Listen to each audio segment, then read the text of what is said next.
नमस्कार, मी अमोल मोरे आणि आपण पाहतात 20 टंका. जगाच्या अर्थकारणावर, ऊर्जा बाजारावर, गुंतवणूकदाराच्या निर्णयावर परिणाम करणाऱ्या महत्त्वाच्या घडामोडींचा सविस्तर आढावा आपण या विशेष बुलेटिनमध्ये घेणार आहोत. सध्या जागतिक स्तरावर एकाच वेळी अनेक मोठे बदल घडत आहेत. पश्चिम आशियात तणाव वाढत आहे, तेलाच्या किमती झपाट्याने वाढत आहे, जागतिक शेअर बाजार अस्थिर झाले आहेत, तर दुसरीकडे भारताची आर्थिक ताकद वाढत असल्याचे संकेत मिळत आहे. आजच्या या विशेष बुलेटिनमध्ये आपण 5 महत्त्वाच्या विषयावर चर्चा करणार आहोत. रशियन तेल आणि भारताबाबत अमेरिकेची बदललेली भूमिका, पश्चिम आशियातील युद्ध आणि वाढलेल्या तेलाच्या किमती, वॉल स्ट्रीटमध्ये झालेली मोठी घसरण, भारताचा विक्रमी परकीय चलनसाठा, सोनं आणि चांदी यांच्या वाढलेल्या किमती. चला तर मग सुरुवात करूया आजच्या सर्वात महत्त्वाच्या घडामोडीपासून. मागील वर्षभरात अमेरिकेचे राष्ट्राध्यक्ष डोनाल्ड ट्रम्प यांनी भारतावर अनेकदा टीका केली होती. विशेषतः रशियन कच्चे तेल खरेदी केल्याच्या मुद्द्यावरून भारतावर कठोर शब्दात आरोप देखील केले होते. अमेरिकेच्या काही राजकीय गटांनी भारतावर 50% शुल्क लावण्याची मागणी केली होती. तसेच भारत रशियाच्या युद्धयंत्राला आर्थिक मदत करत आहे असे आरोप देखील करण्यात आले होते. मात्र आता परिस्थिती पूर्णपणे बदललेली आहे. पश्चिम आशियात सुरू असलेल्या संघर्षामुळे जागतिक ऊर्जा बाजारात मोठी अस्थिरता निर्माण झाली आहे. विशेषतः होर्मुझ समुद्रधुनीतील तणावामुळे तेल पुरवठ्यावर मोठा परिणाम हा झाला आहे. याच पार्श्वभूमीवर अमेरिकेने भारताकडे मदतीचा हात पुढे केला आहे. अमेरिकेने भारताला समुद्रात अडकून पडलेले रशियन कच्च्या तेलाची खरेदी करण्यासाठी 30 दिवसांची विशेष सवलत ही दिली आहे. अमेरिकेचे अर्थमंत्री स्कॉट बेसेंट यांनी दिलेल्या एका मुलाखतीत भारताला अत्यंत जबाबदार भागीदार असे संबोधले आहे. त्यांच्या मते जागतिक ऊर्जा पुरवठा साखळी स्थिर ठेवण्यासाठी भारताची भूमिका ही महत्त्वाची आहे. होर्मुझ समुद्रधुनी ही जागतिक ऊर्जा वाहतुकीसाठी अत्यंत महत्त्वाची मानली जाते. जगातील सुमारे 20% तेल पुरवठा या मार्गाने होतो. मात्र संघर्षामुळे अनेक जहाजे या मार्गावर अडकली आहेत. या परिस्थितीत भारतासारख्या मोठ्या रिफायनिंग क्षमतेच्या देशाची मदत अमेरिकेसाठी आवश्यक ठरली आहे. पश्चिम आशियातील युद्धामुळे कच्च्या तेलाच्या किमती मोठ्या प्रमाणात वाढल्या आहेत. 2024 उन्हाळ्यानंतर तेलाच्या किमती आता सर्वाधिक पातळीवर पोहोचल्या आहेत. तरीही भारताने रशियाकडून तेल खरेदी पूर्णपणे थांबवलेली नाही. खरं तर भारताला रशियन तेल खरेदी करण्यासाठी कोणत्याही देशाची परवानगी घेण्याची गरज नाही. मात्र या मुद्द्यावरून भारतातील विरोधी पक्षांनी सरकारवर राजकीय टीका केली आहे. दरम्यान काही महिन्यापूर्वी डोनाल्ड ट्रम्प यांनी असा दावा केला होता की प्रस्तावित व्यापार कराराचा भाग म्हणून भारताने रशियन तेल खरेदी कमी करण्यास सहमती दर्शवली आहे. त्यांच्या मते या बदल्यात अमेरिकेने आयात शुल्क कमी करण्याचा विचार केला होता. मात्र भारत सरकारने या दाव्याची अधिकृत पुष्टी केलेली नाही. 2022 मध्ये रशियाने युक्रेनवर आक्रमण केल्यानंतर जागतिक ऊर्जा बाजारात मोठा बदल झाला होता. अनेक पाश्चिमात्य देशांनी रशियन तेलावर निर्बंध लादले होते. परिणामी रशियाला नवीन ग्राहक शोधावे लागले.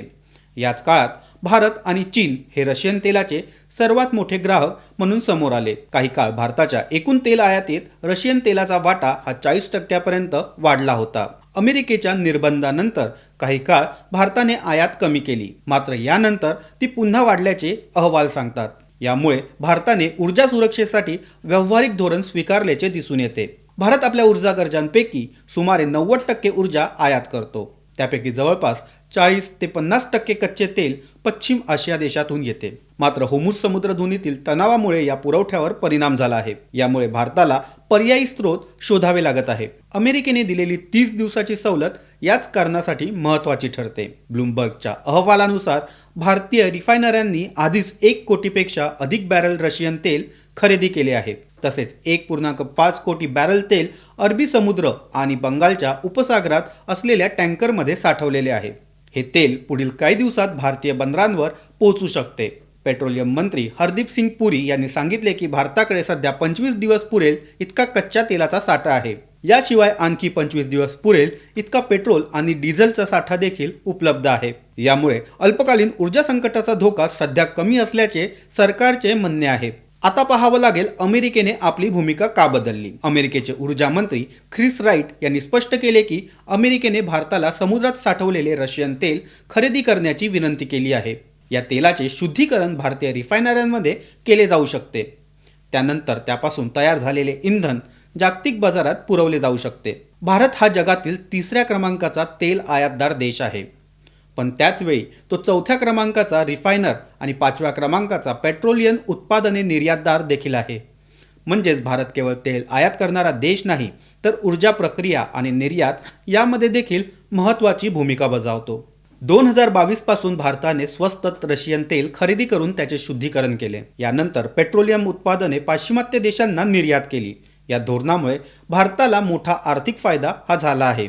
याचवेळी जागतिक ऊर्जा बाजारात भारताचे महत्त्व देखील वाढले आहे. यामुळे आता अनेक देश ऊर्जा पुरवठ्यासाठी भारताकडे महत्त्वाचा भागीदार म्हणून पाहू लागले आहेत. आता पुढील मोठ्या विषयाकडे वळूया, तो म्हणजे पश्चिम आशियातील संघर्ष आणि वाढलेल्या तेलाच्या किमती. पश्चिम आशियात वाढलेल्या संघर्षामुळे जागतिक ऊर्जा बाजारात मोठी अस्थिरता निर्माण झाली आहे. आंतरराष्ट्रीय बाजारात ब्रेंट क्रूड ऑइलची किंमत एप्रिल 2024 नंतर सर्वोच्च पातळीवर पोहोचली आहे. सध्या ब्रेंट क्रूडची किंमत जवळपास $89 प्रति बॅरल इतकी आहे, तर अमेरिकेचा WTI क्रूड हा $86 प्रति बॅरल या पातळीवर व्यवहार करत आहे. ही वाढ गेल्या 2 वर्षातील मोठ्या वाढीपैकी एक असल्याचं सांगितलं जात आहे. या वाढीमागे सर्वात मोठे कारण म्हणजे होर्मुझ समुद्रधुनीतील तणाव. ही समुद्रधुनी जागतिक तेल बाजाराच्या वाहतुकीसाठी अत्यंत महत्त्वाची मानली जाते. जगातील जवळपास 20% तेल आणि गॅस वाहतूक या मार्गाने होते. संघर्ष वाढल्यामुळे अनेक जहाजांनी या मार्गावरून प्रवास थांबवला आहे. काही टँकरही अडकून पडले आहेत.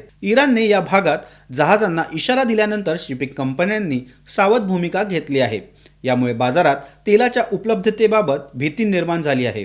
व्यापाऱ्यांनी मोठ्या प्रमाणावर खरेदी ही सुरू केली आहे. त्यामुळे किमती आणखी वाढल्या आहेत. तज्ज्ञांच्या मते जर हा संघर्ष दीर्घकाळ चालू राहिला तर कच्च्या तेलाच्या किमती या $100 प्रति बॅरल इतक्या जाऊ शकतात. यामुळे जागतिक महागाई वाढू शकते, तसेच अनेक देशांच्या अर्थव्यवस्थेवर दबाव येऊ शकतो. आणि याच परिस्थितीचा परिणाम आर्थिक बाजारावर कसा झाला हे पाहूया. अमेरिकेच्या शेअर बाजारात म्हणजेच वॉल स्ट्रीटमध्ये मोठी घसरण झाली आहे. गुंतवणूकदारांमध्ये अनिश्चितता वाढली आहे. पश्चिम आशियातील तणाव आणि अमेरिकेतील कमकुवत रोजगार आकडेवारी यामुळे बाजारात दबाव आला आहे. डॉव जोन्स निर्देशांक सुमारे 0.95% इतका घसरला, तर S&P 500 मध्ये 1.33% घसरण झाली, तर नॅसडॅक जवळपास 1.59% खाली आला. फेब्रुवारी महिन्यात अमेरिकेत अपेक्षेपेक्षा कमी रोजगार निर्माण झाले. अहवालानुसार जवळपास 92,000 नोकऱ्यांची घट झाली. यामुळे अर्थव्यवस्था मंदावण्याची भीती वाढली आहे. बेरोजगारीचा दर हा 4.4 इतका वाढला आहे. तेलाच्या किमती वाढल्यामुळे महागाई पुन्हा वाढू शकते. यामुळे अमेरिकन फेडरल रिझर्व्हकडून अपेक्षित व्याजदर कपात लांबू शकते. याच कारणामुळे गुंतवणूकदार सावध झाले आहेत.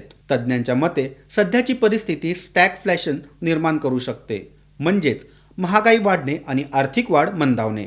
ही परिस्थिती जागतिक अर्थव्यवस्थेसाठी धोकादायक मानली जाते. दरम्यान जागतिक अस्थिरतेच्या काळात भारताकडून मात्र एक सकारात्मक बातमी समोर आली आहे. भारतातील परकीय चलनसाठा पुन्हा एकदा विक्रमी पातळीवर पोहोचला आहे. भारतीय रिझर्व्ह बँकेच्या आकडेवारीनुसार भारताचा फॉरेक्स साठा हा $728.49 अब्ज इतका झाला आहे. हा आतापर्यंतचा ऐतिहासिक उच्चांक आहे. गेल्या आठवड्यात परकीय चलनसाठ्यात $4.88 अब्ज इतकी वाढ झाली. या साठ्यातील सर्वात मोठा घटक म्हणजे फॉरेन करन्सी असेट. यामध्ये डॉलर, युरो, पाऊंड आणि येन यामधील मालमत्ता समाविष्ट असतात. मोठा परकीय चलनसाठा हा आर्थिक स्थैर्याचं महत्त्वाचं चिन्ह मानलं जातं. यामुळे देशाला आयात खर्च भागवणे सोपे जाते, तसेच रुपयाचा विनिमय दरातील चढ उतार हा नियंत्रित ठेवता येतो. भारत हा जगातील सर्वाधिक रेमिटन्स प्राप्त करणारा देश आहे. सेवा निर्यात आणि परकीय गुंतवणूक यामुळे हा साठा मजबूत राहतो. यामुळे जागतिक अस्थिरतेच्या काळात भारताची अर्थव्यवस्था तुलनेने स्थिर राहू शकते. आता शेवटच्या आणि महत्त्वाच्या विषयाकडे वळूया. जागतिक अनिश्चिततेच्या पार्श्वभूमीवर गुंतवणूकदार सुरक्षित पर्याय शोधत असतात. यामुळे सोनं आणि चांदी यांच्या किमतीमध्ये पुन्हा वाढ झाली आहे. भारतामध्ये 24 कॅरेट सोन्याची किंमत 1,61,548 प्रति 10 ग्राम, तर 22 कॅरेट सोन्याचा दर हा 1,47,977 प्रति 10 ग्राम इतका आहे. चांदीचा दर हा जवळपास 2,85,000 प्रति किलो इतका आहे. औद्योगिक मागणी आणि गुंतवणूकदारांची खरेदी यामुळे चांदीने जोरदार तेजी ही दाखवली आहे. तज्ज्ञांच्या मते पश्चिम आशियातील तणाव हा कायम राहिला तर सोनं आणि चांदी यांच्या किमतीमध्ये आणखी वाढ होऊ शकते, कारण अशा परिस्थितीत गुंतवणूकदार सुरक्षित मालमत्तेकडे वळतात. एकंदरीत पाहता जागतिक अर्थव्यवस्था मोठ्या बदलाच्या टप्प्यातून जात आहे. पश्चिम आशियातील संघर्षामुळे ऊर्जा बाजार अस्थिर झाले आहेत. तेलाच्या किमती वाढत आहे. जागतिक शेअर बाजारात घसरण होत आहे. मात्र या सर्व घडामोडीमध्ये भारताची भूमिका अधिक मजबूत होताना दिसत आहे. रशियन तेलाच्या व्यवहारापासून ते ऊर्जा प्रक्रिया आणि निर्यातपर्यंत भारताचे महत्त्व वाढत आहे. तसेच मजबूत परकीय चलन साठ्यामुळे भारताची आर्थिक स्थिती स्थिर असल्याचे संकेत देखील मिळत आहे. आजच्या सविस्तर विश्लेषणाबद्दल आपले मत आम्हाला कमेंटमध्ये नक्की कळवा. व्हिडिओला लाईक करा, शेअर करा आणि बीज डंका चॅनलला सबस्क्राईब करायला विसरू नका. पुन्हा भेटूया अशा महत्त्वाच्या बिझनेस अपडेट्ससह. तोपर्यंत धन्यवाद.